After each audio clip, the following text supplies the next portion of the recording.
Welcome back to Campus Papers. This is part 2 of IGCSE Chemistry, paper 4, variant 2, 2026, covering questions 4 to 6. Let's continue. Question 4.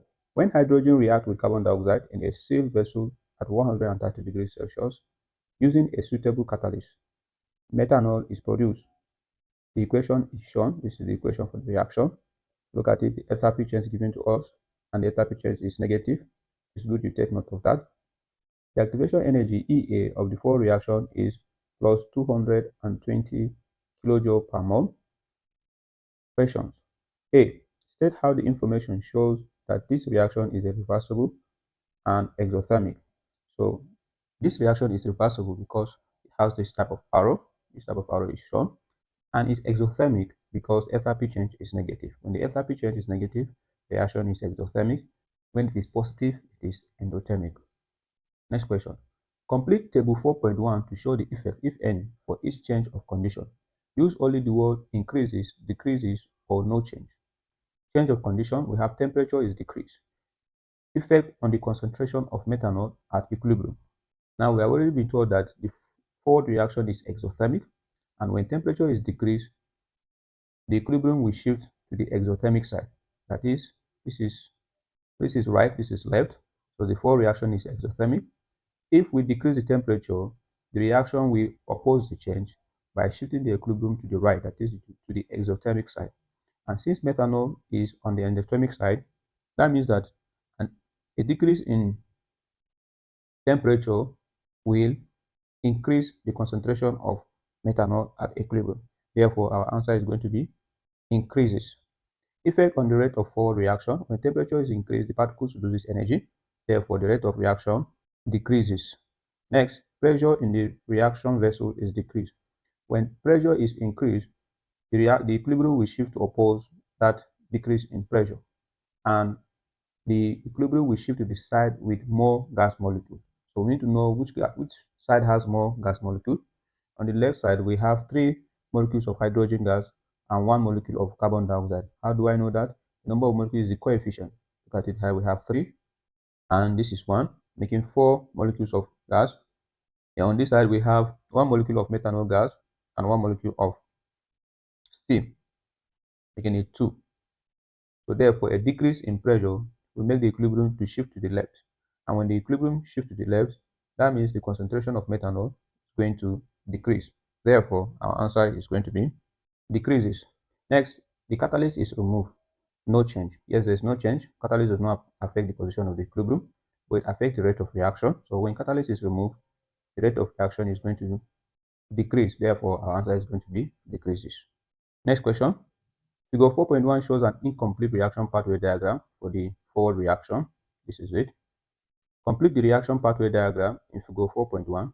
In your diagram, include the formulas of the reactant and product, an arrow labeled EA to show the activation energy of the forward reaction, an arrow labeled delta H to show the enthalpy change of the forward reaction. So this is where our reactant is going to be, and this is where our product is going to be. Activation energy here, enthalpy change energy here. So let's quickly do that. So this is the complete reaction pathway diagram for the forward reaction, which is exothermic.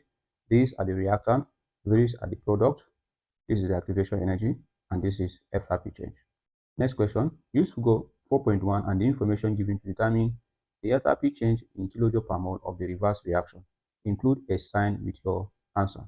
So, since the enthalpy change is negative for the forward reaction, that means the reverse reaction is endothermic, and that means it's going to be positive. And since the enthalpy change is minus 40 kJ per mole for the forward reaction, which is exothermic, the reverse reaction, which is endothermic, is going to be plus 40 kJ per mole. Next question, the activation energy in kJ per mole of the reverse reaction. Include a sign with your answer. So you need to remember that activation energy is endothermic, energy required for reacting particles to collide. So since the activation energy given in the equation for the forward reaction is plus 220 kJ per mole, that means for the reverse reaction is going to be 220 kJ per mole plus 40, that is the enthalpy change of the reverse reaction, which is endothermic. So therefore, the answer is going to be plus 260 kJ per mole. Next question. The equation for the reaction of hydrogen with carbon dioxide can be represented as shown in figure 4.2. This is the equation of the reaction. This is the enthalpy change. Table 4.2 shows some bond energies. These are the bond energies.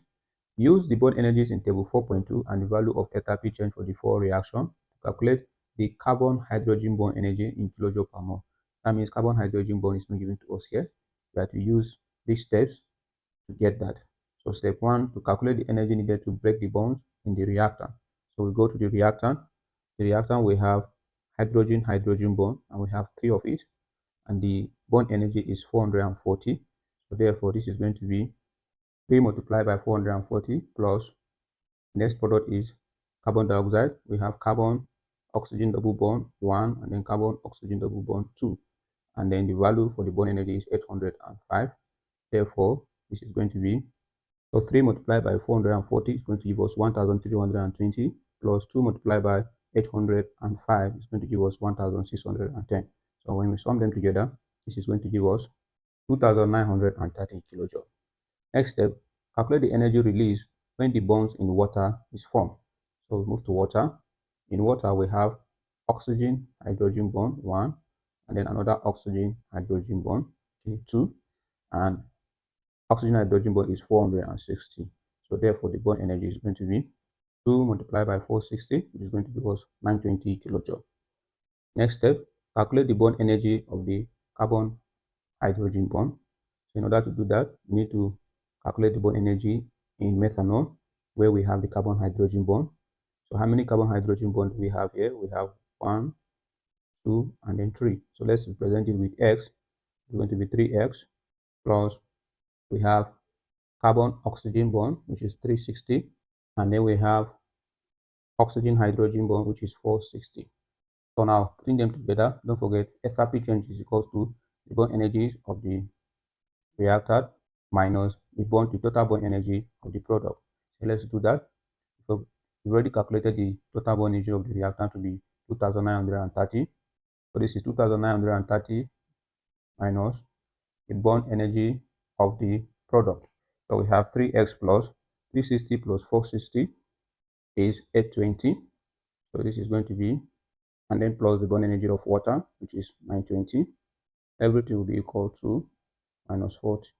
So you solve this mathematically, collecting like terms, so that you arrive at the answer. So this is going to be 2930 minus 1700. We subtract 40 from here. This comes here, becomes 3x. Then we subtract this from here. It's going to give us 1230, which is equal to 3x. To get x, we divide both sides by 3. So 3 here, 1, 3 here, 1, and 3 here, 1, and then 3 here is 410. So therefore, the bond energy of the carbon hydrogen bond is 410 kilojoule per mole. Next question, question E. In figure 4.3, complete the dot and cross diagram of a molecule of methanol. So this is a covalent bond. So first thing we do, we start with hydrogen. You know, hydrogen has 1 electron in the outer shell, which means that it can accommodate the maximum of only 2 electrons, because the first shell can only take 2 electrons. And then when atoms form bond, they share the number of electrons they need is number of electrons they share.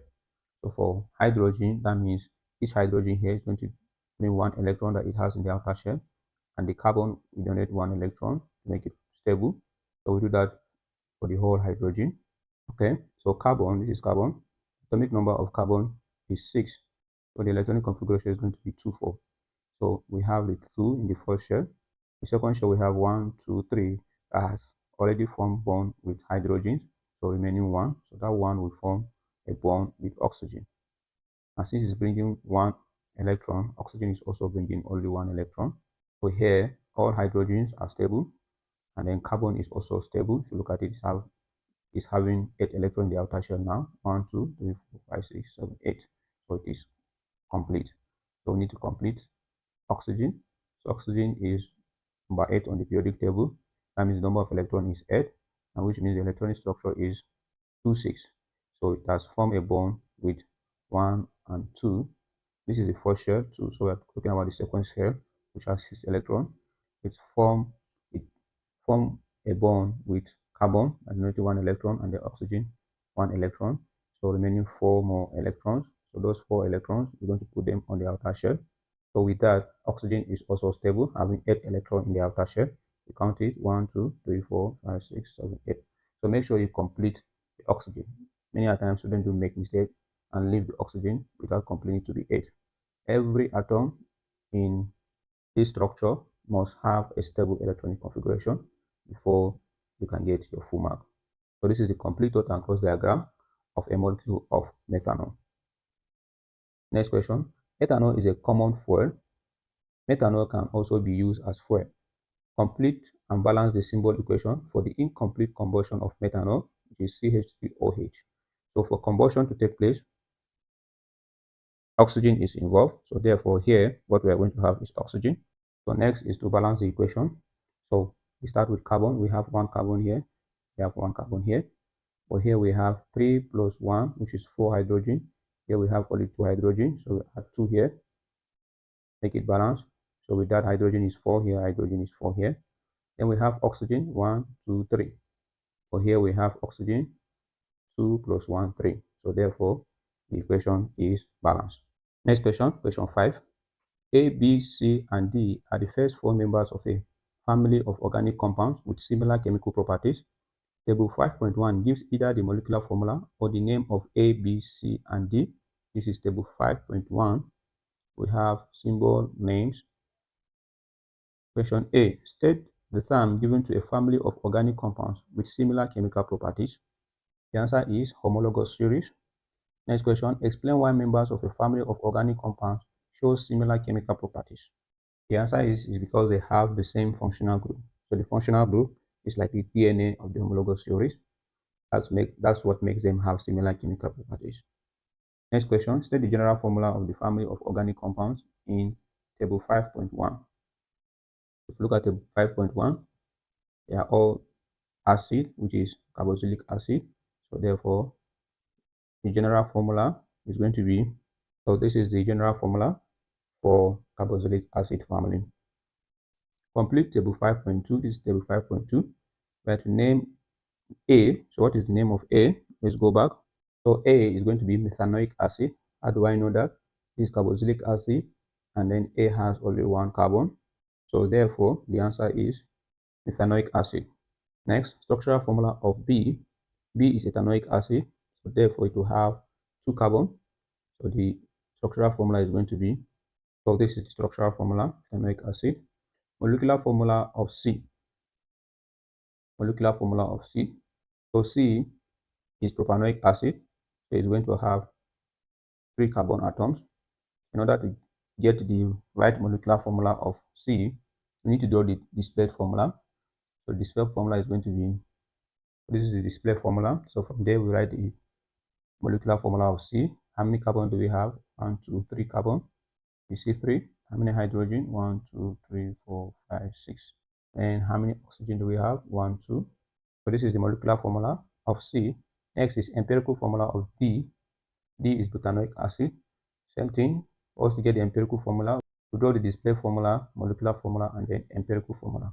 Empirical formula is the simplest ratio of molecular formula. So let's do that. All right, this is display formula. So the molecular formula is going to be, we have 1, 2, 3, 4 carbon, 3, 4 hydrogen, 1, 2, 3, 4, 5, 6, 7, 8, and then oxygen 1, 2. So we divide through by the smallest number, which is 2, in order to get empirical formula. So 4 divided by 2 is 2. I'll see 2. 8 divided by 2 is 4. And then 2 divided by 2 is 1.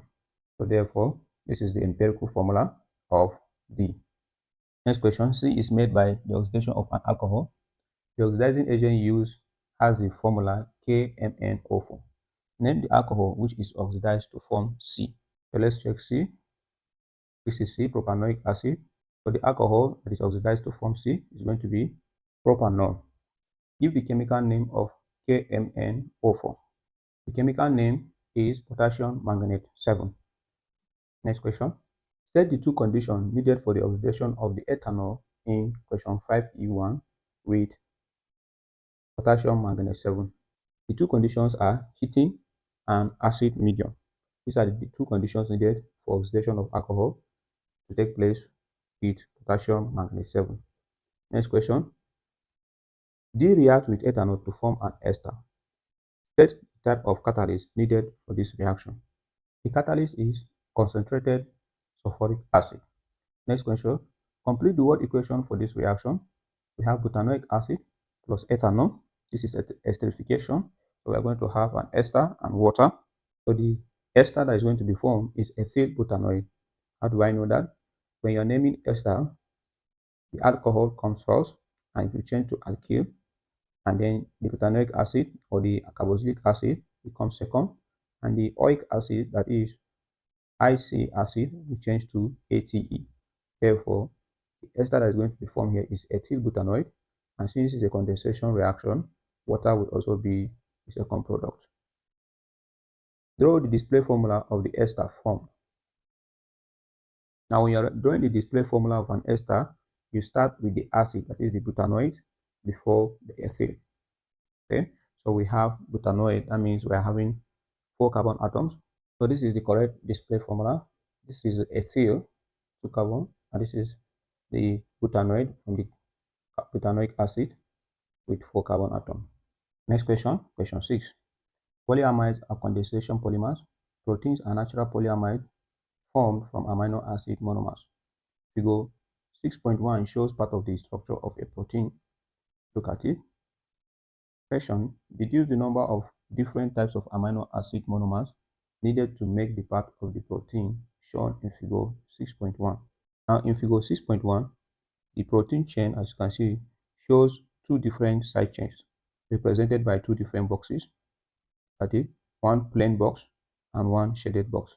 So therefore, there are 2 amino acids that is needed to make the part of protein shown in figure 6.1. Next question, deduce the number of water molecules produced when the part of the protein shown in figure 6.1 forms from amino acid monomers. In condensation polymerization, every time 2 amino acids join together, 1 water molecule is removed. Look at it in figure 6.1. There are 3 peptide links shown. We have one here, and then this and this to form the next one, the third one. So therefore, we are going to have 3 water molecules. This is because the number of water molecules is equal to the number of links formed. Next question. Complete figure 6.2 to show the general structure of an amino acid monomer. R represents a side chain. Show all of the atoms and all of the bonds. So this is the general structure of an amino acid monomer. You have the NH2, then CHR, then COOH. Next question. Figure 6.3 shows part of the structure of a different polymer. This is the structure. Reduce the number of repeat units shown in figure 6.3. Figure 6.3 shows different polyamide. The repeat pattern appears twice. Look at it. This is the first repeat pattern, and this is the second one. So therefore, there are 2 repeat units, 1 and then 2. Next question. Name the 2 types of organic compounds needed to make the polymer shown in figure 6.3. Now, as you can see, the polymer in figure 6.3 is a polyamide. Polyamide can be made from dicarboxylic acid and diamine.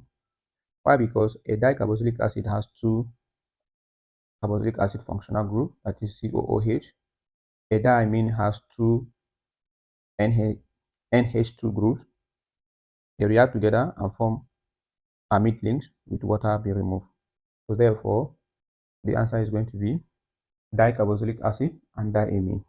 That's the full solution of IGCSE Chemistry, Paper 4, Variant 2, February-March 2026. If this helped you, like the video, subscribe to Chem Past Papers, and check the channel for more past papers walkthrough. See you in the next one.